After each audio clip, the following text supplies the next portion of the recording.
कल इस जीत से लाहौर कलंदर्स ने जो है वो क्वालिफायर में कंसोलिडेट कर ली अपनी जगह, यानी एक जो क्वालिफाइंग टीम, जो क्वालिफायर खेलेगी टीम, वो तो सॉलिडिफाई हो गई है यहाँ पे कि लाहौर कलंदर्स ही वो टीम होगी। अब आज के मुकाबले से कुछ पता चलेगा कि कौन सी टीम ऊपर होती है, कौन सी टीम नीचे होती है, क्या और सिचुएशन बनती है पॉइंट्स टेबल पे।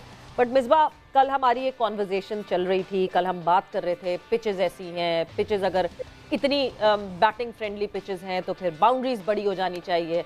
मगर कल की इस परफॉर्मेंस के बाद मुझे ये लगता है कि कहीं ना कहीं इस डिबेट को रेस्ट कर देना चाहिए कि पिचेस चाहे जैसी भी हों, अगर तो क्वालिटी बॉलिंग हो रही है तो फिर इतने बड़े batting power house Islamabad United को लाहौर कलंदर्स ने जिस तरह टैकल किया, बॉलिंग क्लास की हो रही हो तो पिच डज नॉट मैटर।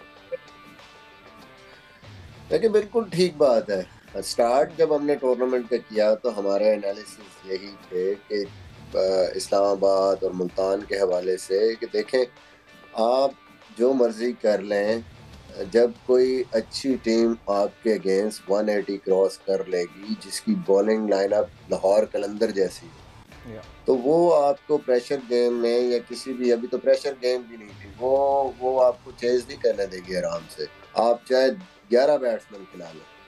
तो बात वहीं पे आप देखें कि और मैच में जो टीमें अभी अब मुल्तान है जैसे स्ट्रगल कर रही हैं, वो तो चेज करा देती है, लेकिन जो तगड़ी बॉलिंग लाइनअप है, जिनके पास सारी बेसिस कवर है, जिनके पास नया बॉल करने वाले अच्छे बॉलर है, स्विंग करने वाले, मिडिल में राशिद खान जैसा एक्स्ट्राऑर्डिनरी स्पिनर है, फिर डेथ बॉलिंग में इतनी जबरदस्त उनकी बॉलिंग है, सारे के सारे बॉलर जो है वो स्पेशलिस्ट है। तो it's all about execution, perfectly execute जब वो करते हैं तो उनके लिए उनके खिलाफ रन्स करने बड़े मुश्किल होते हैं।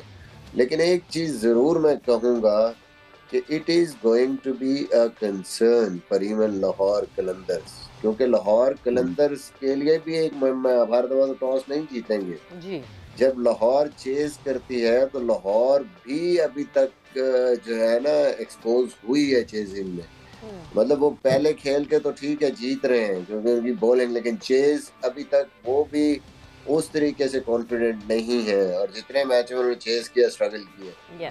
इसी तरह मुल्तान की टीम है, वो पहले टारगेट सेट करके डिफेंड कर रही थी, अब वो डिफेंड भी नहीं कर पाए 2 मैचों में, तो अब वो भी बड़ा अंडर प्रेशर है। और जल्मी की टीम भी अंडर प्रेशर हो गए, 240 चेज गिरा दिया आपने। एंड ऑफ द डे वो जो डिस्कशन हम कर रहे थे ना कि बाउंड्रीज पिचेस ठीक है, but you got to have a quality bowling lineup. आप उसके बगैर भूल जाएंगे T20 क्रिकेट। आप बाकी क्रिकेट में चला लेते हैं कुछ थोड़े 19-20 बॉलर, T20 में अगर आपके पास 5 क्वालिटी बॉलर्स नहीं है और कोई छठी ऑप्शन भी अच्छी ऑप्शन नहीं है, तो आपके पास बड़ा कम चांस होता है। बैटिंग में आप फिर भी कर को लेते हैं, 2 प्लेयर भी स्कोर कर देते हैं, लेकिन bowling lineup is the key T20 cricket में टूर्नामेंट जीतने के लिए। आप रॉयल चैलेंजर्स बेंगलोर की एग्जांपल ले लें, वो हमेशा बैटिंग पे खेलते रहे हैं, वो आज तक नहीं जीते क्योंकि बॉलिंग में उनके पास ऐसा होता है कि क्रूशियल मैचेस में आके जो है ना मैच हाथ से निकलता है। Very very valid point. इमाम ज़ाहिर है हम कल के प्रोग्राम में ये बात कर रहे थे कि जी लाहौर कलंदर्स और Islamabad United 2 stand out teams हमें इस टूर्नामेंट की नज़र आ रही हैं। मिसबा भी अग्री कर रहे थे, वाकई ये डिजर्विंगली इस वक्त टॉप 2 जो है टीमें टेबल पर हैं। लेकिन कल की एक और बड़ी शिकस्त के बाद इस्लामाबाद यूनाइटेड की, and we are also not sure about Azam Khan के किस नौयत की उनकी इंजरी है। We have sent our query to the Islamabad United team management as well, ये जानने के लिए कि क्या वो आगे अवेलेबल होंगे। Let's hope he is, because काफी पॉजिटिव बातें आ रही हैं उनकी टीम सिलेक्शन के लिए। मैं अपडेट देती चलूं। The x-ray is clear but the pain is there, तो अभी जो है अगला मैच वो खेल पाएंगे कि नहीं अभी तक अनसर्टेन है। Imam, coming to the question, do you still think कि जो इस्लामाबाद यूनाइटेड के क्रेडेंशियल्स हैं कल उनको कुछ नुकसान पहुंचा है as one of the top 2 teams? I mean irrespective of the what the point table is saying, आपको लगता है कि टीम की वल्नरेबिलिटीज जो हैं वो सामने आई हैं एक बार फिर से? देखिए आदिल भाई, इसमें डिपेंड करता है कि वो लोग क्या सोचते हैं अपनी क्रिकेट के बारे में, जिस तरह उन्होंने टूर्नामेंट कैसे खेलना है। और उनका एक, अगर आप जब भी शादाब की प्रेस कॉन्फ्रेंस देखते हैं तो वो मुझे लगता है कि वो बहुत क्लियर माइंड से खेलते हैं कि वो ऐसे ही खेलेंगे।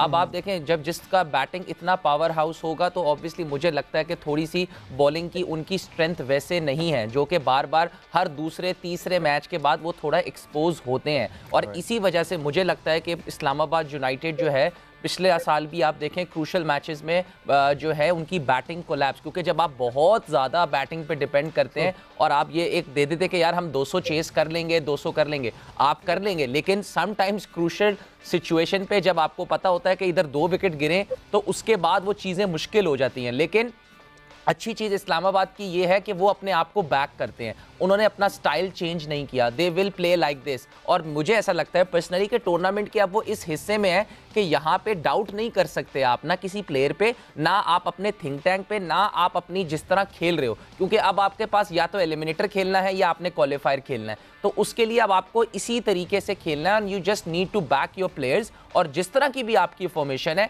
उसमें आप अपना थिंक टैंक से थोड़ी बात ज़रूर कर सकते हैं कि हम और बेहतर क्या कर सकते हैं इसमें, कि हम बॉलिंग के रिसोर्सेज और ले आएँ। और उसके बाद जिस तरह की बैटिंग है, देखें जब आप ये ऐसी टीम 200, 250 भी चेस कर सकती है तो आप उनसे ये एक्सपेक्ट कर सकते हैं कि वो 100, 150 में भी आउट होते हैं, और इस तरह की टीम्स होती हैं। तो लेकिन ये है कि वो अपनी बैकिंग एक दूसरे को इतनी ज़्यादा करते हैं कि जिससे आप देखते हैं कि हमें इस्लामाबाद क्यों पसंद है, लाला को भी इसलिए पसंद है, मिर्ज़ा को, कि उनका एक क्लियर माइंड है, वो एक ही तरीके से खेलते हैं और उन्हें कोई फियरलेस क्रिकेट खेलते हैं, इसीलिए वो फेमस है।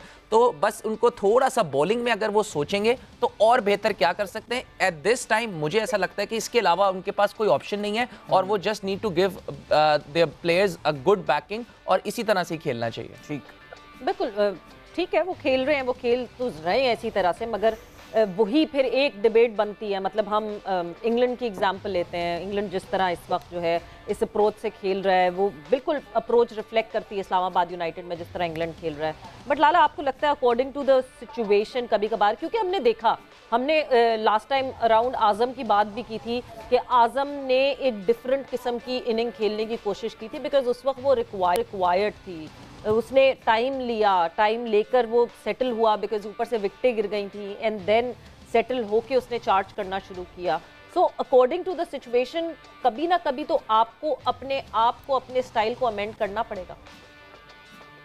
देखें, जो बड़ी टीमें होती हैं, जो जीतना जानती है, वो फिर थोड़ा सा ठीक है, प्लेयर माइंड हम शुरू से ही बात कर रहे हैं कि अच्छी बात है इस्लामाबाद, लेकिन आपको कहीं ना कहीं जो है वो थोड़ा सा फिर आपको चीज़ों को देखना भी पड़ता है। प्लेयर माइंड का मतलब तो ये नहीं है कि आप बगैर सिचुएशन देखे, बगैर पिच या सामने की बॉलिंग रीड के आप अपने उसी गेम को कंटिन्यू करोगे, वो आपकी परफॉर्मेंसेस के अंदर फिर कंसिस्टेंसी भी नहीं रहती। आपको मैच सिचुएशन तो रीड करनी पड़ेगी, चाहे आप T20 क्यों ना खेल रहे हो, T10 क्यों ना खेल रहे हो, आपको एक जगह पे थोड़ा सा सेंसिबल होना पड़ता है। जैसे आपने आजम की बात की, आजम कुछ सिचुएशन में ऐसा है जो उसने अपना गेम नीचे शुरू किया, नीचे खेल के, एंड देन फिर उसने हिटिंग की है। तो अच्छी बात है क्लियर माइंड, लेकिन सिचुएशन रीड करना भी सबसे इम्पोर्टेंट है। That's so true। अभी हमें बढ़ना है एक ब्रेक।